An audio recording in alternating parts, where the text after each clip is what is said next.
arrested in that.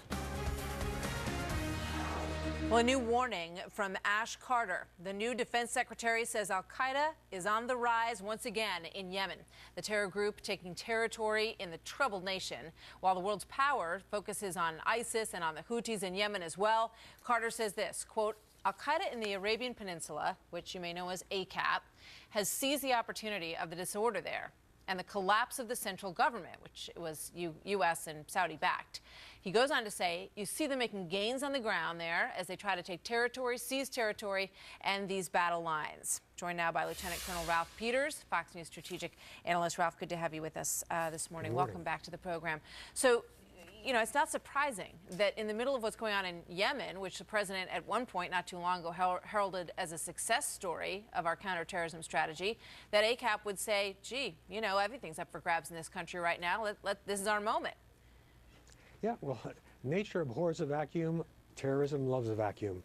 And what we saw, I want to try to lay out the sort of a domino effect here, Martha. This goes back to the president's obsession with a nuclear deal with Iran.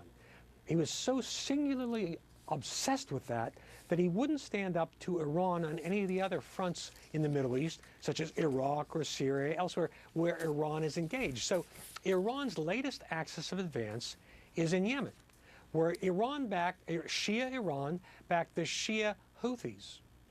They overthrew the U.S.-backed, predominantly Sunni government, largely unopposed on the ground, are rampaging through the country. Well, it's a split country. And we had formerly some cooperation from Sunni tribes that didn't want al-Qaeda there, didn't want ISIS there. I mean, the Yemenis are the hillbillies of the Middle East, and hillbillies are tough.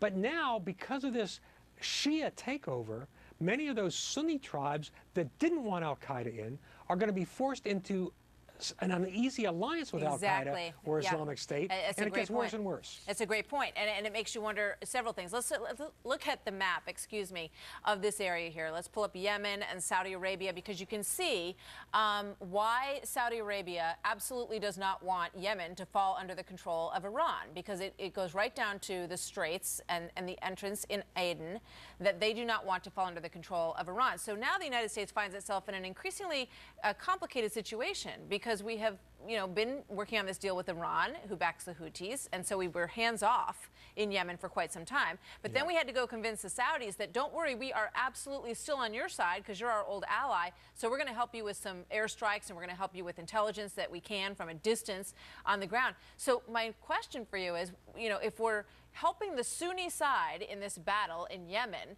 at what point do you end up in an uncomfortable relationship with ISIS and ACAP as well, Ralph?